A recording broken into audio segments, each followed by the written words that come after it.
너는 이것들을 명하고 가르치라. 누구든지 내 연소함을 업신여기지 못하게 하고 오직 말과 행실과 사랑과 믿음과 정절에 있어서 믿는 자에게 본이 되어 내가 이를 때까지 읽는 것과 권하는 것과 가르치는 것에 전념하라. 내 속에 있는 은사 곧 장로의 회에서 안수 받을 때 예언을 통하여 받은 것을 가볍게 여기지 말며 이 모든 일에 전심전력하여 너의 성숙함을 모든 사람에게 나타나게 하라. 내가 내 자신과 가르침을 살펴 이 일을 계속하라. 이것을 행함으로 내 자신과 내게 듣는 자를 구원하리라. 여러분 반갑습니다. 오늘도 큐티로에는 기막힌 하루입니다. 본문 말씀 디모데전서 4장 11절부터 16절의 말씀입니다. 자, 지금 우리가 큐티하고 있는 이 디모데전서의 제1차 수신자는 바로 젊은 목회자 디모데였습니다. 당시 이 디모데의 나이는 30살 중반쯤 되는 매우 젊은 나이였죠. 비록 이 디모데가 젊은 나이였지만 바울은 그의 믿음과 신실함을 높이 평가해서 그를 에베소 교회의 지도자로 파송하게 됩니다. 자, 그런데 바로 이 디모데를 향해서 오늘 바울은 15절 말씀을 통해 너의 성숙함을 모든 사람에게 나타나게 하라 라고 주문하고 있습니다. 자, 이 성숙과 성장의 문제는 우리 신앙에 있어서 매우 중요한 개념입니다. 사람이 태어나면 잘하는 것을 우리는 당연한 것으로 합니다.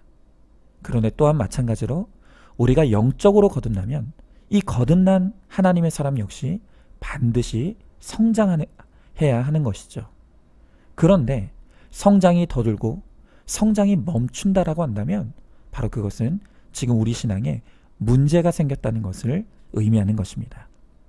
그래서 오늘 우리는 이 말씀을 통해서 우리가 어떻게 해야 신앙의 성숙과 성장을 이루어갈 수 있는지를 우리가 함께 살펴보기를 원합니다. 자, 먼저 오늘 바울은 우리의 성장과 성숙을 위해 배워야 함을 강조하고 있습니다. 자, 오늘 본문 말씀의 11절과 12절 말씀을 보면 이 극적인 대조로 시작되면서 에베소 교회의 지도자였던 디모데에게 어떤 문제가 있었는지를 잘 드러내어 보여주고 있습니다. 자, 지금 이 디모데에게 어떤 문제가 있었습니까? 자, 일단 그는 11절 말씀에 보니까 이 목회자로서 교회를 책임지고 성도들을 가르쳐야 되는 매우 막중한 역할과 책임이 주어져 있었습니다. 그런데 12절의 말씀에 보니까 이 교회 안에 디모데가 나이가 젊다는 이유로 그를 신뢰하지 못하거나 심지어 이 젊은 목회자를 무시하는 사람들도 있었다는 것입니다. 자, 이에 대해 바울은 단호한 어조로 너의 연소함을 업신여기지 못하게 하라고 말하고 있습니다. 자, 그러면 이렇게 무시하고 또 무시당하는 문제를 어떻게 해야 해결할 수 있겠습니까? 여러분, 일단 이 문제에 있어서 가장 중요한 초점은 사람을 무시하든지 또 무시당한다고 혈기내고 싸우든지 이 둘 다 결국 그 뿌리에는 미성숙이라고 하는 공통된 문제가 있다는 것을 알아야 합니다.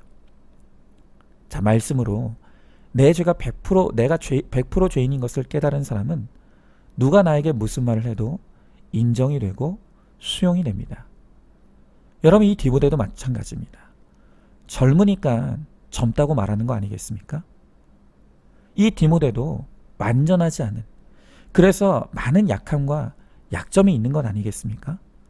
그러면 누군가가 그것을 지적할 때 옳소이다, 맞습니다, 나는 젊은 목사가 많고 나는 죄인이 많고 나는 연약한 자가 맞습니다, 이렇게 인정하고 수용하면 되는데 내 죄가 깨달아지지 않으면 인정 능력과 수용 능력이 없어서 혈기가 올라오고 부딪히고 다투게 되는 것입니다.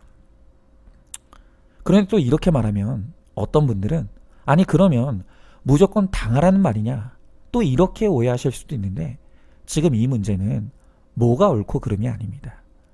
무조건 참고 당하는 것도, 무조건 기분 나쁘다고 싸우는 것도 결국에는 지금 내 안에 해결되지 못한 열등감과 상처의 문제가 있기 때문이라는 것을 알아야 된다는 것입니다.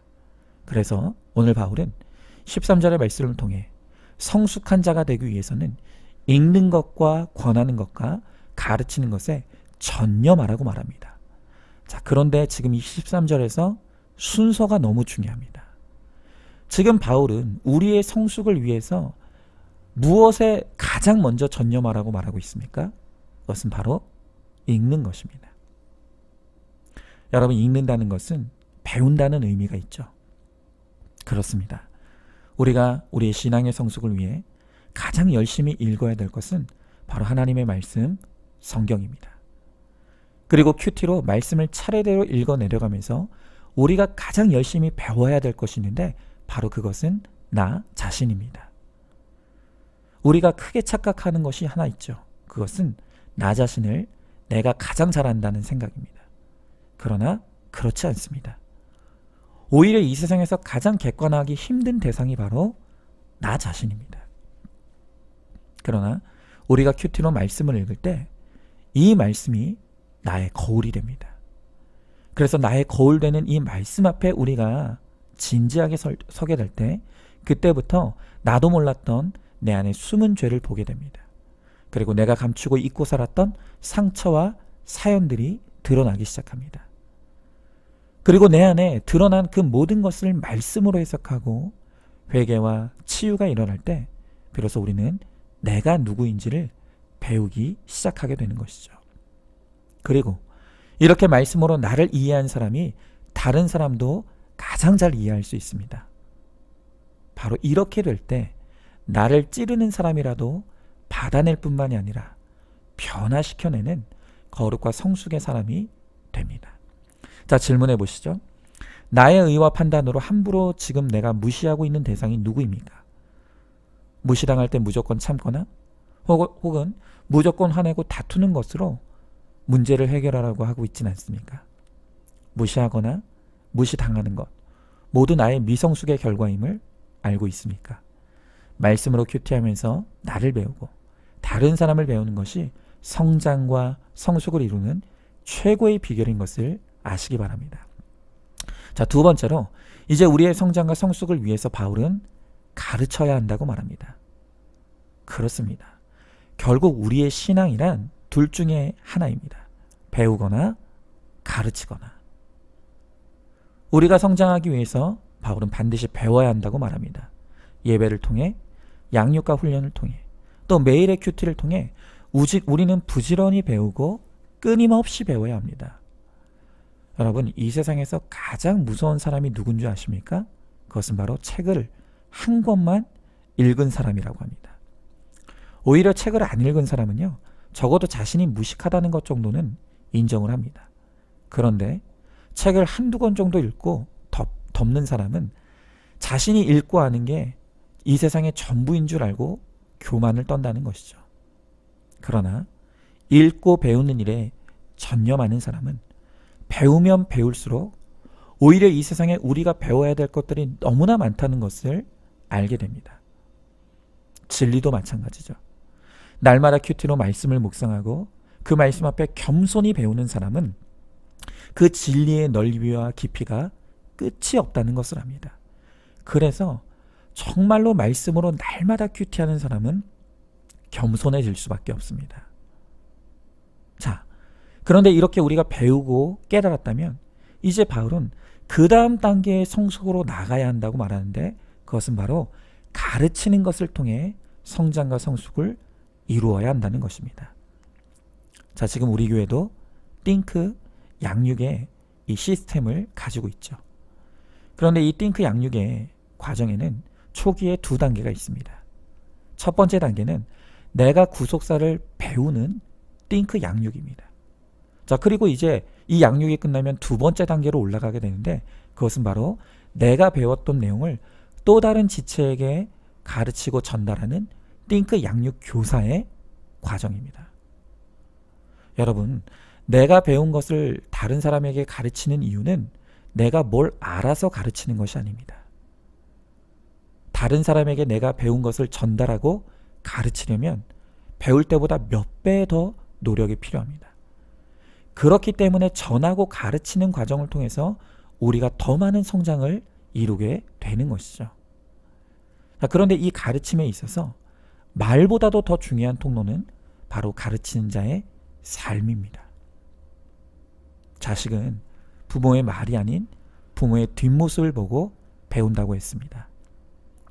예수님도 말씀이 육신이 되어 우리 가운데 임하셨듯이 우리도 우리의 지식과 삶이 바로 지식이 우리의 삶을 통해서 드러나고 나타나야 된다는 것입니다. 그렇게 우리의 지식이 삶이 되어 본이 될 때 바로 그것이 최고의 가르침이 된다는 것입니다. 오늘 바울이 그것을 강조하는 것 아닙니까? 12절의 말씀에 보니까 오직 말과 행실과 사랑과 믿음과 정절에 있어서 믿는 자에게 본이 되라고 합니다. 그리고 15절의 말씀에서도 너의 성숙함을 모든 사람에게 나타나게 하라 라고 합니다. 여러분, 저도 이 말씀을 보며 제 안에 두려움과 떨림이 있음을 고백합니다. 나는 과연 큐티하는 목사로 입으로만 구속사를 외치는 사람은 아닌가? 나는 정말 말씀이 육신이 되어 나의 삶을 통해 그 말씀이 드러나는 본이 되는 삶을 살아가고 있는가? 나의 성숙함을 모든 사람이 보고 느끼고 있을까? 여러분, 그것이 저의 두려움이 됩니다. 그래도 혹시 성도들은 속일 수 있을지 모르겠습니다. 그러나 제가 결코 속일 수 없는 대상이 있다면 그것은 틀림없이 저의 가족일 것입니다. 제 아내와 자녀들이 과연 내가 믿음의 본이 되고 있는가? 나의 성장과 성숙을 내 가족들에게 나타내고 있는가? 이것은 저의 평생의 두려움이고 가장 큰 숙제입니다. 그러나 이제 적어도 제가 확실히 아는 것이 한 가지 있습니다. 그것은 배우고 가르치는 것을 통해 가장 변화되어야 될 사람은 바로 저 자신이라는 것. 그리고 설교 역시 예전에는 성도들만을 초점을 맞췄다면 이제는 제가 설교하는 이 설교를 가장 들어야 될 첫 번째 대상이라는 것을 저는 잊지 않고 있습니다. 그리고 그것을 통해 정체됨 없이 끊임없이 성장하고 성숙하는 목사가 되기를 원하고 있습니다. 오늘 여러분도 마찬가지입니다. 우리 신앙생활은 둘 중에 하나밖에는 없다고 했습니다. 배우든지 가르치든지, 양육받든지 양육하든지. 나는 이것도 싫고 저것도 싫다 하면 여러분 절대로 성장과 성숙을 이룰 수 없습니다. 지금은 우리가 하고 싶어도 코로나로 인해 양육과 훈련이 중단된 상태입니다. 그러나 정말 이 코로나가 끝나고 모든 것이 정상으로 돌아오면 이제 내가 반드시 나의 성장과 성숙을 위해 양육을 받든지 양육을 하든지 이 양당 간의 결단을 내리셔야 합니다. 이 신앙의 성장과 성숙은 내가 해도 되고 안 해도 되는 선택의 문제가 아니라 반드시 이루어야 하는 우리 신앙의 의무입니다. 자, 질문해 봅니다. 나는 지금 성장과 성숙을 위해 배우든지 가르치든지 둘 중에 무엇을 하고 있습니까? 정해진 양육과 훈련을 마친 것으로 내가 다 안다고 교만과 착각에 빠져 있지는 않습니까? 예수 믿고 변화되어 달라졌다는 주변의 평가가 들려지고 있습니까? 다른 사람이 모르는 변화는 변화된 것이 아닙니다. 나의 말과 행실과 믿음과 정절에 있어서 본이 되고 권하고 가르치는 자가 되기를 힘쓰시기 바랍니다. 자, 그럼 이제 마지막으로 그러면 내 신앙의 성숙과 성장이 왜 그렇게 중요한 것입니까? 바울은 이에 대해 결론적으로 말하기를 그것은 바로 나와 다른 사람의 구원을 위한 것이라고 말합니다. 자, 16절의 말씀을 보니까 내가 내 자신과 가르침을 살펴 이 일을 계속하라. 이것을 행함으로 내 자신과 내게 듣는 자를 구원하리라 라고 바울은 말합니다. 그렇습니다. 신앙의 성숙함이란 다른 말로 하면 믿음의 실력입니다. 믿음의 실력이란 게 무슨 말입니까? 그것은 다른 사람을 책임지게 되는 것을 말합니다. 여러분, 어린아이일수록 특징이 무엇입니까? 그것은 책임질 능력이 없다는 것을 의미합니다. 갓난아기들은 자기 자신조차도 책임지지 못합니다. 그러나 성장하고 성숙하여 실력이 있게 되면, 실력이 있으면 있을수록 그 책임의 범위가 넓어져 갑니다. 나를 책임지고, 가정을 책임지고, 회사를 책임지고, 심지어는 국가도 책임질 수 있게 됩니다. 마찬가지로 영적 성숙이 깊어지면 깊어질수록 우리의 영적인 실력이 자라나게 되어서 나의 구원만 책임질 뿐만이 아니라 가정의 구원을 책임지고, 목장의 구원, 교회의 구원, 회사의 구원, 나아가 이 세상의 구원도 책임질 수 있게 되는 실력 있는 그리스도인이 되는 것입니다. 여러분, 그런데 이 말을 뒤집어 말하면 무슨 의미입니까? 내가 성숙하지 못하여서 실력이 없으면 내 가정의 구원을 이룰 수가 없다는 것입니다.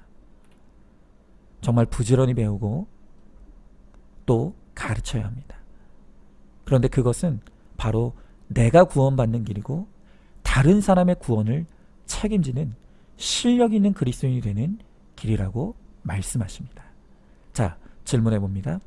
나의 직분, 믿음의 연수가 내 실력이라고 착각하고 있지는 않습니까?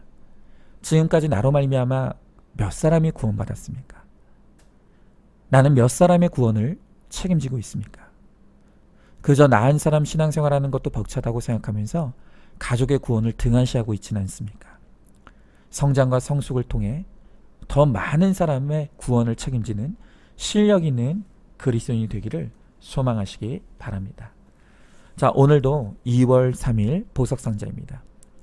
믿음도 내 자식이 좋아야 되고, 공부도 내 자식이 잘해야 되고, 사역도 내 자식이 폼나게 해야 된다는 그것을 내려놓는 것이 가족의 객관화입니다.